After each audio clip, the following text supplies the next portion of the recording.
Halo, halo, apa kabar Anda semua? Semoga selalu dalam keadaan sehat walafiat. Ini Bung Rocky, kelihatannya PDIP ini bakal betul-betul kesepian ini ya, karena PAN hari ini sudah mendeklarasikan diri bergabung bersama dengan Gerindra dan PKB dan juga menyusul Golkar begitu ya. Dan ini juga kemarin kan disempat muncul gagasan supaya batal lah ya koalisi antara PDIP dengan P3 karena Sandiaga Uno tidak jadi calon wakil presiden itu diungkapkan oleh Arsul Sani, walaupun kemudian ketika ribut dia bilang bahwa enggak, itu gagasan omongan saya, pikiran saya pribadi saja, tapi ada tanda-tandanya semacam itu. Dan Pak Jokowi ini betul-betul berhasil mengkonsolidasikan koalisi besar itu untuk berhadapan dengan PDIP gitu. Saya kira memang pada akhirnya mesti ada kepastian tuh Jokowi mau ke siapa. Dan Jokowi coba kiri kanan, tapi sejarah akan merapikan cewek-cewek Pak Jokowi. Jadi Pak Jokowi boleh bermanuver, tetapi keputusan-keputusan yang dia buat pada akhirnya harus mengikuti semacam tekanan dari publik kan.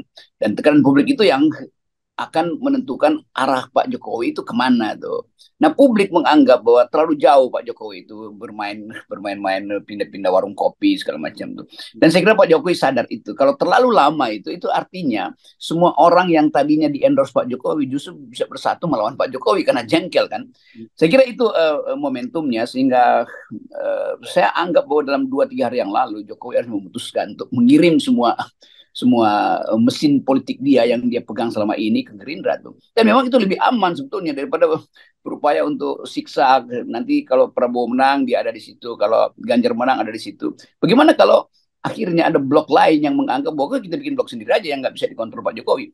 Jadi Jokowi tetap ada di dalam tema dia harus mengontrol, dan kontrol terlalu banyak itu artinya kehilangan kontrol. Maka mestinya ada satu keputusan aja. Jadi udah betul secara pragmatis, ini betul bukan secara etis ya. Secara pragmatis, Ya. kalau Jokowi akhirnya kirim semua pasukannya ke Prabowo.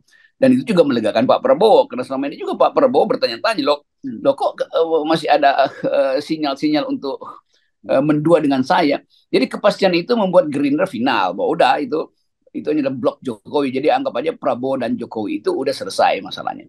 Tinggal dua soal, yaitu bagaimana PDIP menyusun kembali koalisinya. Apakah mau ikut dengan koalisi perubahan yang ada Anies di situ, sehingga terlihat bahwa oke, akhirnya cuma 2 blok.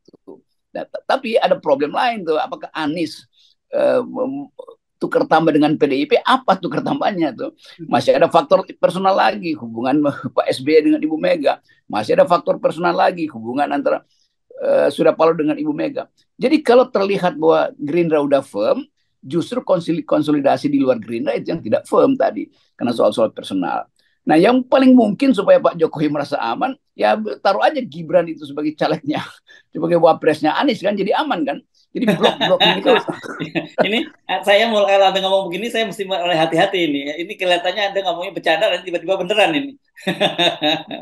Saya cuma ikuti jalan pikiran Pak Jokowi kan. Pak Jokowi, Prabowo udah selesai. Sekarang putaran kedua siapa lawan siapa itu? Bagaimana kalau Anies muncul pada putaran kedua misalnya, dan Ganjar tersingkir pada putaran pertama? Nggak aman juga Pak Jokowi. Supaya aman, taruh Gibran sebagai calon Anies itu dari sejak putaran pertama, supaya putaran kedua jelas. Itu artinya all Jokowi's man kan, all the president man tuh. Itu intinya. Tetapi yang saya sesalkan adalah bukan sesalkan secara ideologis, saya sesalkan secara taktis, yaitu keadaan di PDIP. Yang dari awal kita usulkan PDIP cabut lagi lah Ganjar itu, taruh aja Puan di situ. Itu lebih firm sebetulnya orang. Kalau sekarang berhadapan dengan Gerindra, udah pasti Ganjar itu kalah moral satu. Yang kedua adalah kalah profil kan. Jadi masalah kita sekarang menolong PDIP supaya bangkit lagi, karena PDIP sekarang lagi cemas, semacam kehilangan gairah untuk bertempur. Apalagi tokoh-tokoh utama PDIP itu mulai mulai Ya. berinisiatif untuk pindah ke PDIP. Jadi ini partai nanti Pindah akan ke Gerindra, ambruk. sorry, pindah ke Gerindra. Sorry, Ya. PDIP pindah ke Gerindra.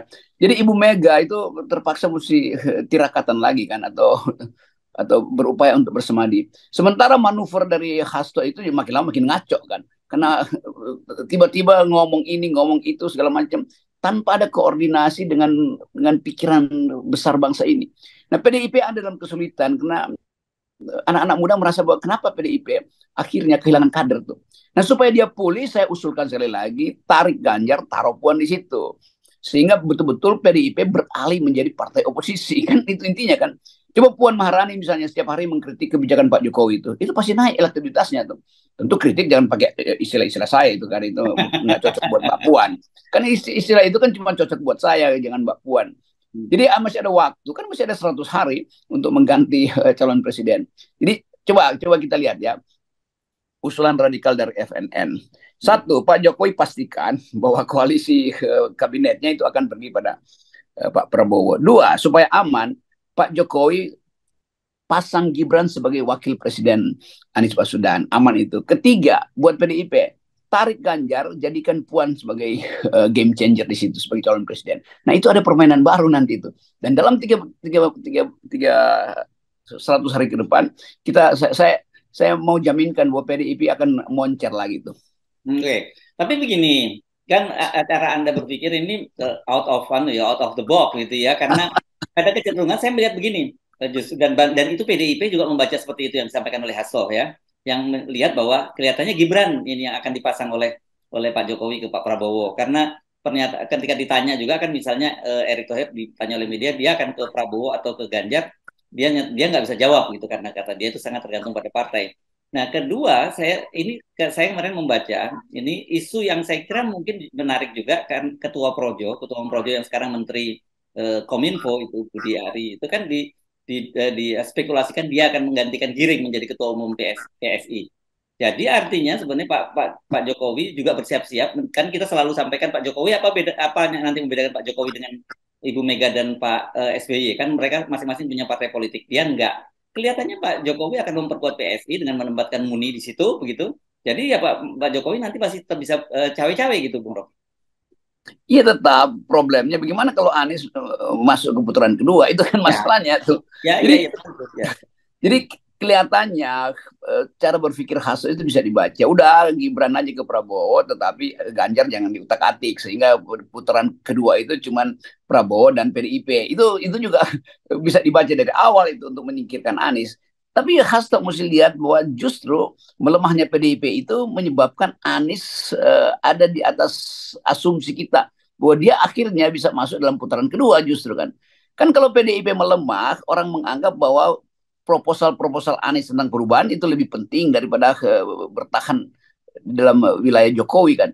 Jadi kelihatannya itu idenya tuh. Nah, saya melihat bahwa diam-diam tuh ada creeping, ada Anies itu merangkak perlahan-lahan tuh. Dan tiba-tiba orang mungkin sadar bahwa ya karena Anies dihalangi terus, maka dia orang Indonesia berubah untuk membela tuh. Jadi proposal Hasto itu dibaca sebagai upaya untuk menghalangi Anies. Nah, kalau itu terbaca dengan baik oleh pendukung-pendukung Anies yang masih ragu-ragu, justru Anies yang akan bertambah dukungannya kan.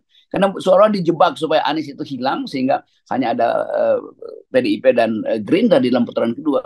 Jadi hati-hati Pak Hasto, karena politik itu dengan mudah narasi Anda bisa dibaca sebagai strategi yang akan berbalik melumpuhkan Anda. Itu kalau saya membaca jalan pikiran generasi hari ini menganggap bahwa PDIP itu sudah dalam posisi cemas itu. Nah, kecemasan Anda jangan ditutupi dengan proposal Gibran itu sebaiknya ke Prabowo lalu berupaya untuk menghalangi Anies. Itu masalahnya. Ya. Oke, Anda benar ini karena saya juga menangkap perbincangan-perbincangan di berbagai grup media, kemudian perbincangan dengan beberapa wartawan di berbagai daerah.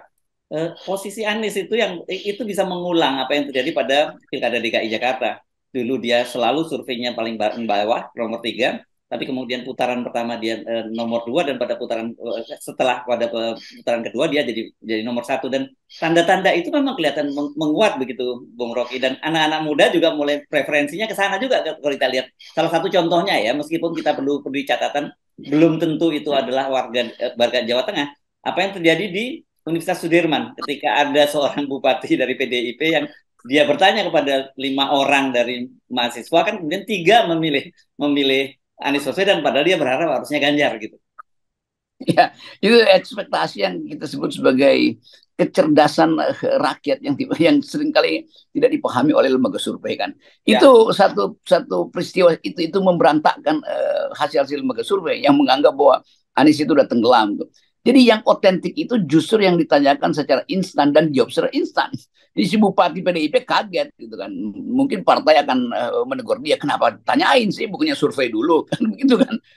Jadi balik lagi pada cara berpikir Hasto itu, mending PDIP itu rapat internal lagi untuk menentukan apakah Ganjar sanggup untuk leverage up pendukung-pendukung PDIP. Kalau kita lihat ada yang berantakan di dalam PDIP sendiri itu, faksi-faksi dalam PDIP. Nah itu hanya bisa dirapikan oleh seseorang yang memang ditunda atau tertunda karena kepentingan transaksi politik, yaitu Puan Maharani itu. Jadi saya tetap lihat bahwa potensi PDIP untuk tambah suara atau konsolidasi itu kalau ada soal Puan Maharani di situ. Ya, kan PDIP kan jelas targetnya ya bahwa mereka hat-trick itu 3 kali calon presiden, 3 kali presiden, 3 kali menang pemilu gitu ya. Kelihatannya mungkin untuk presiden dengan Ganjar sebagai kandidatnya mesti dilupakan gitu ya, Bung Rocky ya. Masih yang harus diselamatkan adalah dia hat-trick untuk pemilunya, pemilihan legislatifnya.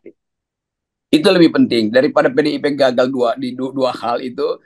Sebagai partai dia turun dan popularitas Ganjar makin lama juga makin drop, mending pilih aja tuh mau menang di eksekutif atau di legislatif yang diperkuatkan. Jadi konsolidasi legislatif juga penting karena PDIP nggak mungkin tidak tumbuh sebagai partai kalau dia gagal untuk mengatakan bahwa pikiran Soekarno itu harus tetap ada tuh. Jadi ini inti saya gampang. Pikiran Soekarno mesti tetap ada. Di mana pikiran Soekarno itu diingatkan? Ya pada Puan, bukan pada Ganjar. Dan itu yang akan merapikan kembali captive market PDIP di kalangan rakyat bawah kan. Kan tetap orang ingin tahu bahwa Soekarno itu tetap hidup di benak masyarakat Indonesia. Yang karena kalau orang anggap bahwa itu kan emosional, memang partai ini kan partai yang memang emosinya ada pada Soekarno tuh. Jadi Ganjar itu betul-betul salah taruh di situ tuh. Ini analisis saya, bukan upaya untuk intervensi. Ya, ya. Ya, dan jangan dianggap kemudian ketika Anda bicara soal ini sedang cari muka kepada PDIP ya, karena kalau lihat rekam jejak digitalnya jauh sebelum ribut-ribut ini pun Anda sudah proposal Anda sudah jelas seperti itu ya sejak awal begitu. Jelas dari awal saya ingin supaya konsisten aja PDIP itu. Soekarno itu hanya mungkin diwakili oleh darah Soekarno, nggak bisa lain itu kan. Ya, Sampai ya. akhirnya kita tahu bahwa oke, itu pikiran Bung Karno akhirnya harus ditransformasi karena ada perkembangan teknologi, ada anak-anak muda yang menganggap ya Soekarno bapak bangsa cukuplah. Jangan pikiran Bung Karno itu mau dihidupkan terus walaupun dasarnya adalah keadilan sosial. Tetapi saya tetap tahu bahwa orang tetap bisa lihat tuh apa pikiran Bung Karno tentang keadilan sosial kan. Nah masyarakat Indonesia nggak mungkin lupa terhadap Bung Karno tuh. Tapi terhadap Ganjar ya orang Indonesia akan lupa tuh dengan sendirinya tuh. Ya cuma diingat sebagai rambut putih. Tetapi kalau Puan tetap oke, masih ada walaupun Puan juga tidak sosialis amat, tetapi kondisi psikologi PDIP memang dimaksudkan untuk mengantarkan ide Bung Karno yang bisa direvisi, didekatkan dengan soal keadilan sosial, kan keadilan lingkungan. Itu mudah, itu saya bisa bantu untuk bikin supaya Bung Karno itu relevan dengan soal kerusakan ekologi. Bung Karno itu relevan dengan soal perdamaian dunia. Bung Karno itu relevan dengan isu kesetaraan manusia, relevan dengan isu distribusi keadilan. Kan gampang tuh. Ya, jadi begini ya, kalau saya rumuskan dalam rumusan satu singkat proposal Anda untuk PDIP itu adalah Kartini bukan Kartono, Puan Maharani tapi bukan Ganjar Pranowo, gitu ya. Nah, wah rimanya dapat tuh. Kartini bukan Kartono, Maharani bukan Pranowo. Oh, top tuh. Oke, baik, terima kasih Bung Resi. Yeah. Salam buat Pak Ganjar dan Mbak Puan. Yes.